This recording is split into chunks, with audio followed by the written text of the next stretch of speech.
بسم الله الرحمن الرحیم. لمونځ یو ډیر اهم عبادت دی. لمونځ ته د اطلاق په وخت کې صفا جمعه وغستل او داسې خوشبو لګول ځون صفا کول دا ضروری دي. په لمونځ کې دا سوچ په چار دی چې زه نن د چا په حضور کې ویلوړیا، د چا مخ ویلوړیا،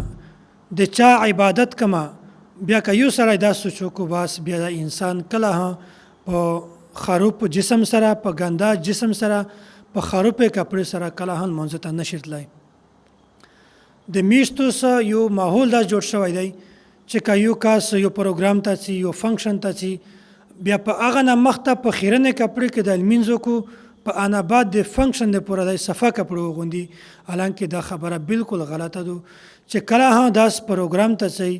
بیا پروګرام نه مخکې چې کله تاسو کپړې وغوندئ، هغه کپړې لمونځ ته هم وغوندئ. اول کپړې بدلې کوي، بیا لمونځ وکړئ، بیا پروګرام ته ځئ. داس مه کوئ چې تاسو اول لمونځ وکړئ بیا په آن بعد کپړې بدلې کوئ. نو دومره خبره دا ده چې د لمونځ دپاره نیت کړل دا فرض دی. د لمونځ نیت په ژبه سره د دغه نیت کړل دا ضروري نه دي، بلکې صرف په زړه کې د دغه نیت کړل دا هم کافي دي. نو دا مره نیت کړل دا فرض دی چې زه د ګایز 2 رکعته سنت لمونځ کو، د ګایز 2 رکعته فرض لمونځ کو، یا د ماسپښین زه 4 رکعته فرض لمونځ کو، د مازدیګر 4 رکعته فرض لمونځ کو، د ماښام 3 رکعته فرض لمونځ کو، د ماخستن 4 رکعته فرض لمونځ کو. دا مره نیت کړل دغه په هر سړي باندې فرض دی. او بیا نیت کړل په ژبه سره دا هم ضروري نه دي، بلکې په زړه کې که صرف نیت وکړو دا هم کافي دی. او که بیا هم یو سړی داس وي چې هغه په ژبه سره د لمونځ نیت وکړو،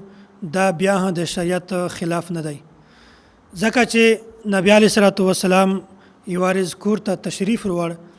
بیا د ازواج مطهرات نه پوښتنه وکړله چې د خوراک دپاره څه شته که نه. بیا دی ورته وویل چې د خوراک دپاره خو تشی نه دي پوته شوي. بیا په دغه وخت کې نبی علیه الصلاة والسلام دا جمله استعمال کړله چې انی صائم یومی هذا،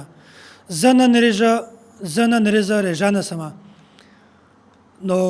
په دغه وخت کې د نبی علیه الصلاة والسلام دغه الفاظ چې زه نن ورځه روژه نیسم او د میاشت دغه الفاظ چې زه نن د ګایز 2 رکعته فرض لمونځ کو، دغه الفاظ میاشت د نبی علیه الصلاة والسلام د روژې په الفاظ باندې قیاس کړل. امام بخاری رحمت الله علیه په صحیح بخاری کې دا یو باب وروړی دی چې دا باب دی په بیان د یغه خلک چې هغه په ګایز نه بعد یعنی په زوال نه مخکې د روژې نیت وکړو. روژې 3 قسمونه داس هدي چې هغه نیت که یو سړی په صبح صادق نه مخکې نه وکړو، نو هغه سړی بیا په زوال نه 1 غنټه مخکې هم دغه نیت کړلی شي، په شرط دغه چې تشه خوړلی نه وي. نو دغه باب نون د امام بخاری رحمت الله علیه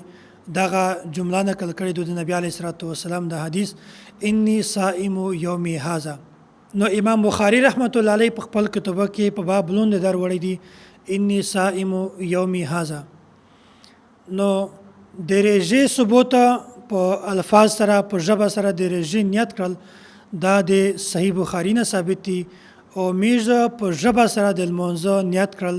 دا میږه د صحیح بخاری په دغه الفاظ باندې قیاس کوي، ځکه چې قیاس دا یو مستقل دلیل شرعي دی. او میږ بیا یی چې اصل نیت چې کیم دی دا صرف په زړه سره دی، او که یو سړی بیا هم په ژبه سره د دغه نیت وکړو د دغه بیا هم گنجایش ده. دغه خبرې بیانول مقصد دا دی چې ډېر زیات خلک په ذهن کې دا اشکال وي چې یورې نیت تعلق د زړه سره دی، بیا میږه خلک دا راویلې پاګلي چې بیا په خوله سره د دغه نیت کې چې زه ګایز 2 رکعته لمونځ کوم، مازدیګر 2 رکعته کوم، ماښام 2 رکعته کوم. نو د دغه خبرې بیانول مقصد مې دا دی چې که یو سړی په زړه سره د لمونځ نیت وکړو دا هم صحیح ده، بهتره خبره ده. او که یو سړی په ژبه سره د لمونځ نیت وکړو د دغه هم په شریعت کې گنجایش شته، ځکه چې د دغه نظیر په صحیح بخاری کې د نبی علیه الصلاة والسلام دا یو روایت موجود دی. او میږ د لمونځ الفاظ د روژې په الفاظ باندې قیاس کوي، ځکه چې قیاس د میږ په مذهب کې یو مستقل شرعي دلیل دی. او ډېر زیات خلک داسې دا ډېره زیاته کوتاهي کو د میږ په علاقه کې دغه یو عام خلک دستور ګڼلی دی چې هغه په ژبه سره د لمونځه نیت کو بلکې چې کله امام په لمونځه ودري دا یې هم نیت ورسره کو یوره نیت وکړو بیا نیت وکړو بیا نیت وکړو بس په ذهن کې یو شیطان یو سوچ ورچوي د تو نیت صحیح نه وکړه دغه حده پوره چې امام کله رکوع ته سي په یو وخت مشکل سره د دغه سړي نیت پې راشي نو داسې هم نه دي پکړل دا اسې د شیطان د طرف نه یو وسوسه ده یو سوچ دی بلکې چې څرنګه هم لمونځه ترڅی لمونځ دا د څو سکنډې وخت پورې نیت کړل شي او پیرا 1 منټ یا 2 منټه په نیت باندې لګول دا د شیطان د طرف نه یو وسوسه ده نو په لمونځه کې په یو نیت باندې دا ډېر ټیم لګول چې بار بار یو سړی نیت وکړي بار نیت وکړي دا صحیح نه دی بلکې بهتره خبره دا ده چې اول په زړه سره نیت وکړي او که څوک په ژبه سره هم د لمونځه نیت وکړو دغې هم ګنجایش ده